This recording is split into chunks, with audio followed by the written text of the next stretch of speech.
one is either directly impacted Pilger. It could be a search and rescue thing happening. Again, we're south of the circulation, so we're and we can safely drive over them. Okay, we've got tornado damage. They're making sure this is not a dirt. Okay. Tornadoes. We all heard of them, but not for a good reason. Tornado outbreaks are especially dangerous. Now, I'm a weather guy.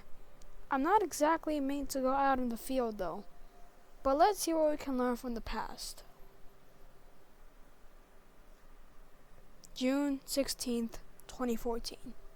A day forgotten by many. However, in northeastern Nebraska, the SPC issued a moderate risk in northern Iowa and Nebraska areas. In Iowa, many tornadoes formed and died, the strongest being an EF1 that went through southern Dundee. In Wisconsin, where a slight risk was issued, a storm produced an EF3 tornado in northern Verona. However, this was far from the main event of the day. It was nowhere near it. Storms formed around noon and looked like it had the conditions for tornadoes. And at 3:30 Central Daylight Time, the storms produced their very first tornado. A weak EF0 that lasted 2 minutes. The EF0 died and another tornado touched down. The new tornado formed at 560 Avenue and quickly strengthened on the next street.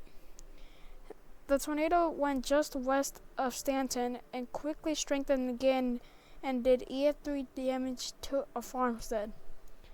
The tornado continued and went just west of Spurville, where it did EF4 damage on Ridge Road and 842 Road, where a farmstead and farmhouse were completely swept away. Shortly after, the tornado would die out at 4:11 Central Daylight Time. But before it died, a rotation from the same storm southwest of Pilger would intensify. And at 4 p.m. Central Daylight Time, a tornado would form 5.5 miles southwest of Pilger. It started off in the EF0 to EF1 range and went to EF2 near Wheeler's Cove North Drive.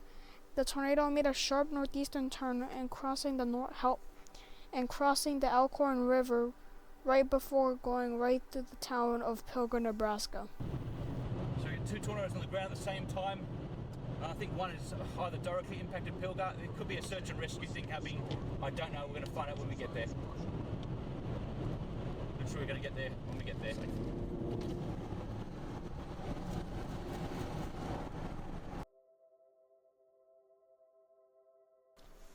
The St. John Lutheran Church was completely leveled and had wind speeds at 188 miles per hour.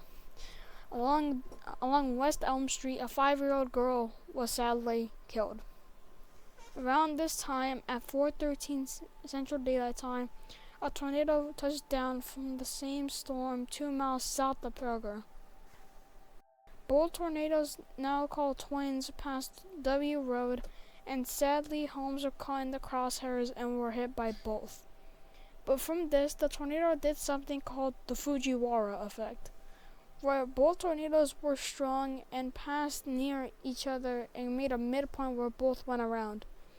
The Pilger tornado was stronger and essentially sucked the wind out of the eastern twin. In simple terms, if two tornadoes get close enough, they both merge or go their own ways. Because of this effect, the eastern twin dies in a rainy mass, but from the boost of wind, the Pilger twin refuses to die. The same storm produced another tornado at 4:40 Central Daylight Time. The Pilger tornado is entering its rope-out stage. The Pilger twin was still going strong and kept doing EF4 damage. The tornado made a sharp eastern turn and got entrained in the RFD surge and rapidly sped up. And at 4:46 p.m. and 35 seconds, an intense lightning bolt happens between the two. During the acceleration, the Pilger tornado went up to 94.6 miles per hour. Shortly after, equal as fast acceleration happens and the tornado dies out. The new tornado strengthened and made EF4 damage not that long after and passed just east of the town of Wayne and at 5:08 p.m., the Wakefield tornado dissipated and marked the end of the June 16, 2014 outbreak.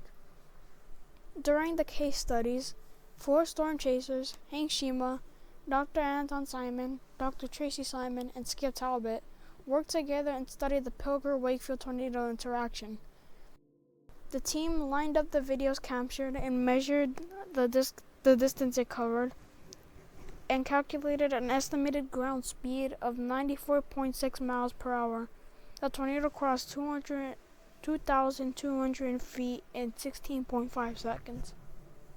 The Pilger tornado family is infamous for its strong and violent tornadoes, but the Pilger twins specifically should be recognized as the fastest tornado ever recorded.